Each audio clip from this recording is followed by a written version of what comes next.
So a feeler is, for me, kind of just closing my eyes and doing like a body scan.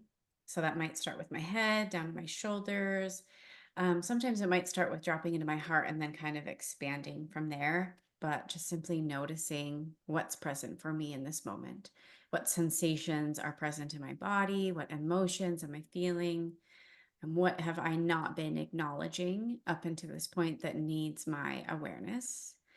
Sometimes that can be hard to even drop into the heart space. So maybe we have too many thoughts and too much mental stuff that it's like clogging that pipe. And so maybe we need to do almost like a word vomit of getting rid of all of these thoughts and all of this stuff that's in the way. And that's okay too.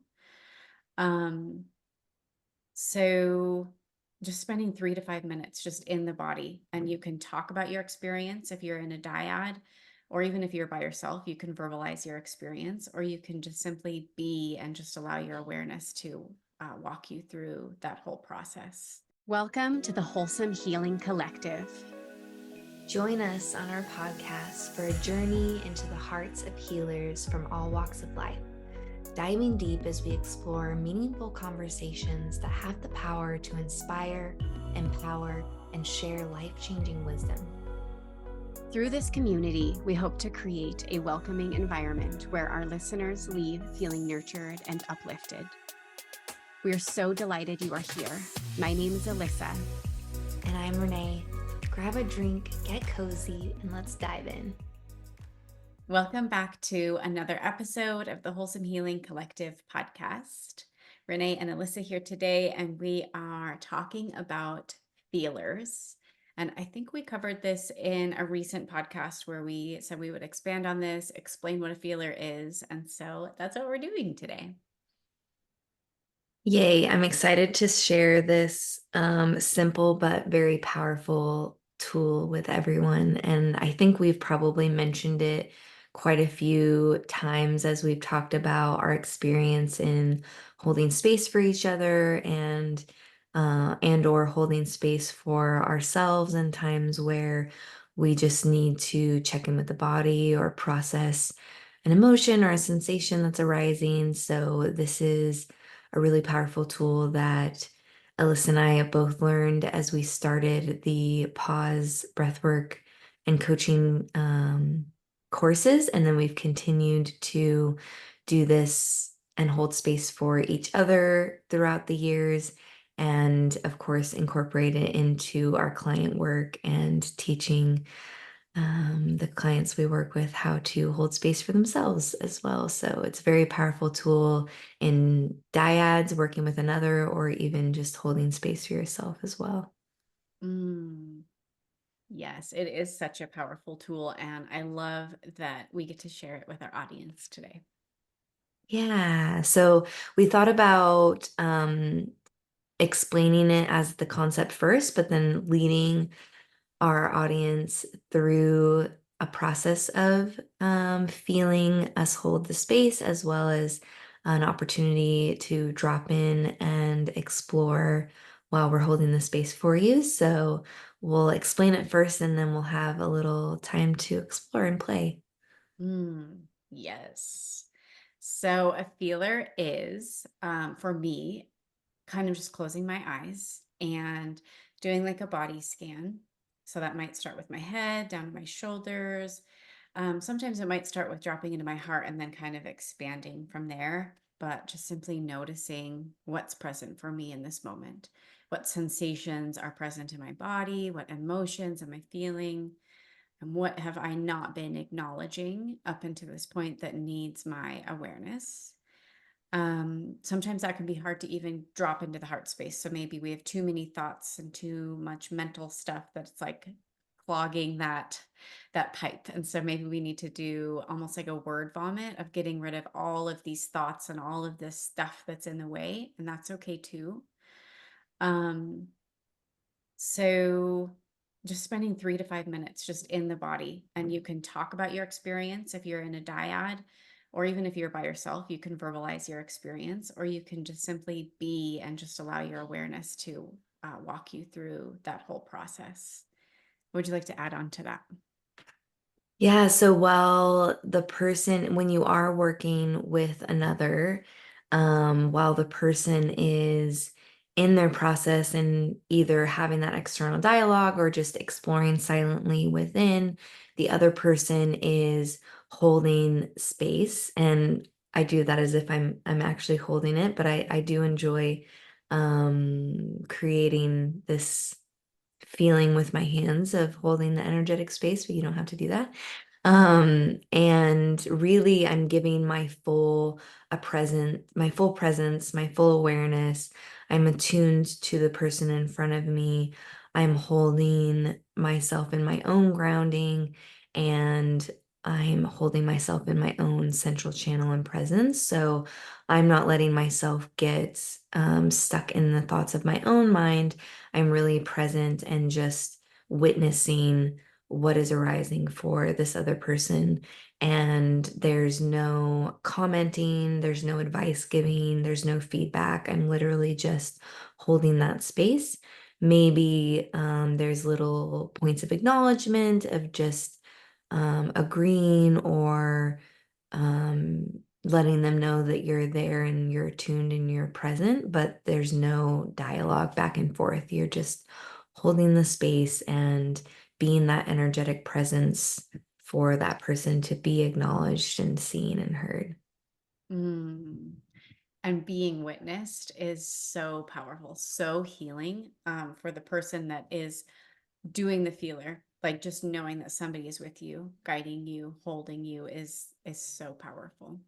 Yeah, it Um, can feel a little bit awkward at first, especially if you're someone who maybe doesn't have a lot of experience or a lot of comfort with someone's eyes being on you or being seen and heard. So at first it can kind of feel like you're maybe under a microscope, or, there might be a voice in the head that's like, oh, they're going to judge me or they're going to this or that. So sometimes we have to kind of wade through that bit of uncomfort and let those voices and old beliefs or uncomfortable feelings subside as we start to open up and to kind of titrate into that experience of someone witnessing us and holding that space. So just naming that and normalizing that if it does feel like that at first, the invitation is to stay open, to stay curious, and give it a few tries, and wait until you make your final judgment on how it feels. Because once you get past that bit of awkward feeling, um, like you said, being witnessed is just so powerful. And what I find too is that my mind tends to wander less when I'm being held by another. Their presence and um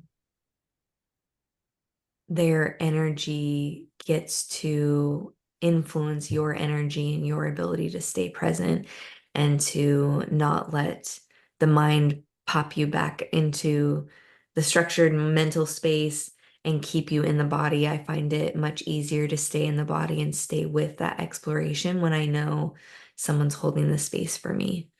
And mm, that definitely wasn't the way I started out. I was much more that person that had the doorway in of just self to self, where I could sit with myself and I could meditate, but I felt very uncomfortable being seen and heard. And now it's amazing. So stick with it if it feels weird. And the invitation is just to stay open and curious and playful with the experience. mm. I love that.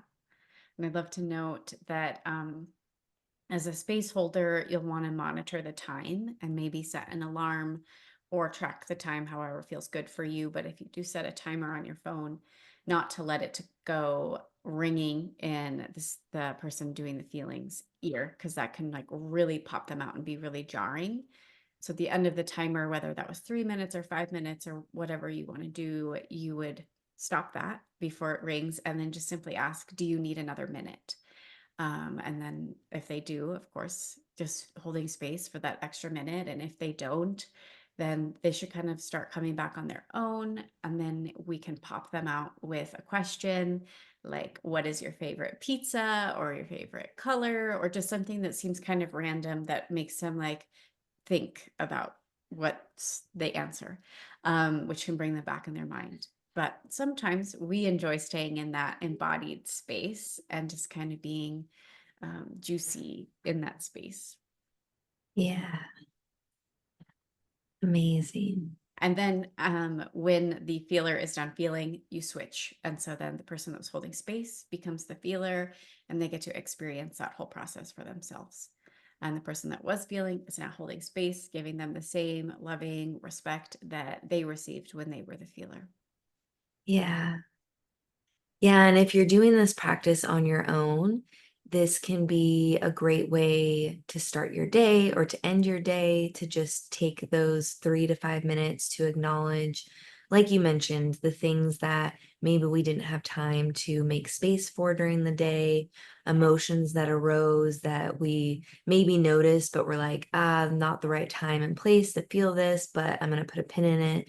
I'm going to come back because I don't want it to get stuck in the body. So we're going to make space and time to recognize those pieces, to notice what's alive, and to really not, or to release the attachment to fixing anything. This isn't the time where we're going to analyze and problem solve and create a, A to Z plan on what we're going to do or change or execute. This is really just that opportunity to make space for feeling.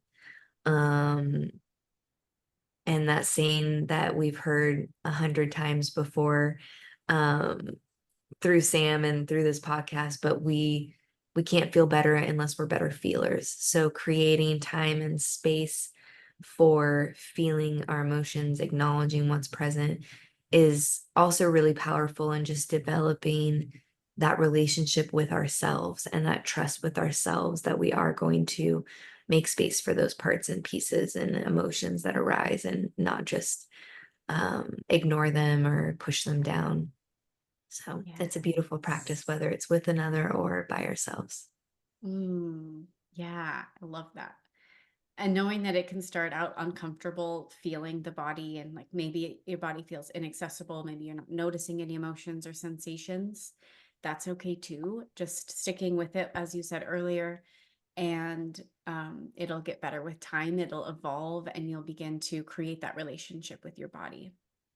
Yeah. And the more you practice, the more you'll be able to stay in the body without popping back into the mind. It's very natural for once you start to feel that sensation of descending the awareness into the body, there's this feeling of like, oh, I did it. And then you're popped back into the mind instantly because now you're thinking about what you just did with your awareness. And so that's totally normal and part of the process. And the more we practice, the longer we'll be able to stay in that embodied state, as there's a calibration that occurs where the mind is starting to understand this process and is okay with a shift in the awareness away from the mind and into the body. So Yeah. get to stay in it longer and longer with less interruption from the mind. Mm. And something to note too, if you do uncover an uncomfortable sensation or emotion, as you're kind of scanning the body and just seeing what's present, it's important to know that an emotion will only last for 90 seconds when you give it your loving awareness. So maybe just holding that emotion lightly in your hand, knowing that you're separate from that emotion, you're just simply witnessing that emotion, feeling it fully so that it can be released. And that 90-second window is so comforting to know that it won't last forever. You're just holding it for not even 2 minutes. Yeah, allowing it to take its full cycle so it doesn't get stuck somewhere in the middle. Yeah, because we can grip onto those emotions. We can put them in our backpack and carry them on for the whole day or the whole week. But when we sit down with them, facing them, feeling them, we can release them and we don't have to carry them anymore. Yeah. And I wanted to expand really quick on what you said of observing with spaciousness. Like we aren't we aren't getting sucked into that emotion and that feeling and then getting into the analysis or seeing the world through that emotion. We're viewing it from the heart or from a place in the body that feels safe, that allows us to have that different vantage point where we're not sucked into it completely. Yes. Yeah. I love there's so many like little pieces of nuance to this work to know that like it doesn't have to be scary, or you don't have to go down that drain of what do you call it when you're like circling the Circling the drain. drain, yeah. Yeah. Yeah, There absolutely. is like choice and there is spaciousness through this whole Yeah. process. Yeah, and there's we say 3 to 5 minutes, but if you start this process and you're 1 minute in and you're really overwhelmed, just know that you can titrate into this as well. You can take a few breaths in the body and then come back to the mind if that's where you feel comfortable, or come back to that point of observation. Maybe it's like your shoulder, somewhere that's not the mind, but not quite all the way in the body. Like maybe this feels a little bit safer. Um, and then it allows you to have that spaciousness and only go in and take sips of whatever's arising in the body, and then you can come back out. And you get to choose how long you stay in that. And maybe you work up to that full 90 seconds if 90 seconds feels too overwhelming at first. So, in that, I guess this is just a permissioning not or permissioning to go at your own pace. Don't push yourself into feeling what you're not ready to feel. Allow yourself those sips so that you can work up to feeling something in its fullest so that it can be resolved. Mm, such a beautiful reminder. Thank you.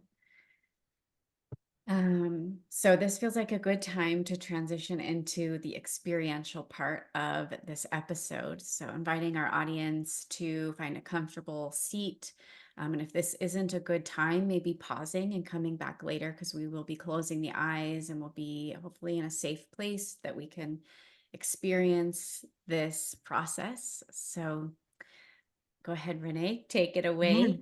amazing. So I'll set the timer for about 3 minutes and just invite all of you to get comfortable, like Alyssa said, spending just a moment to grab a blanket, sit comfy, lay comfy, whatever feels safe and supportive. And then if it feels nice to close the eyes, go ahead and close the eyes, maybe softening the gaze if that feels more comfortable. Sometimes closing the eyes can help us go inward and be less distracted by the outside world. So if that feels safe, letting the eyes close, maybe acknowledging any thoughts that are present. And then as you're ready, bringing the awareness down into the body. And I'll walk you all through this process with a little more cues than I normally would in just holding space in a dyad.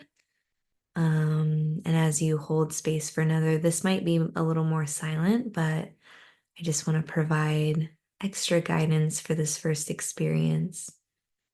So just resting in a place in the body, maybe it's the heart space or wherever it feels comfortable to land with your awareness, and just begin to notice,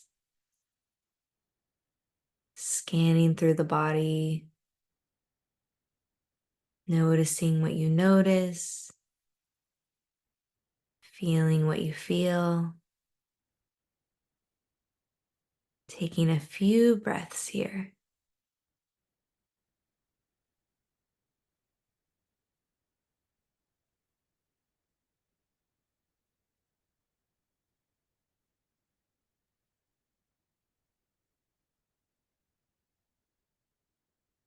As sensations arise or emotions arise,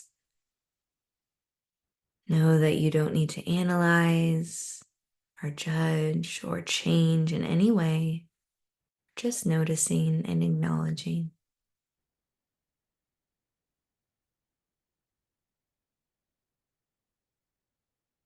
Taking a couple more big breaths.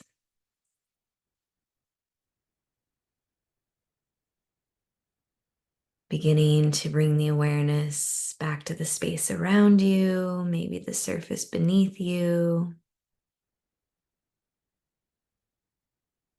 And coming back to the room around you, back into the mind. This is where we would typically offer a pop-out question like, what's your favorite taco? And bring us back into the mind space and back to the screen.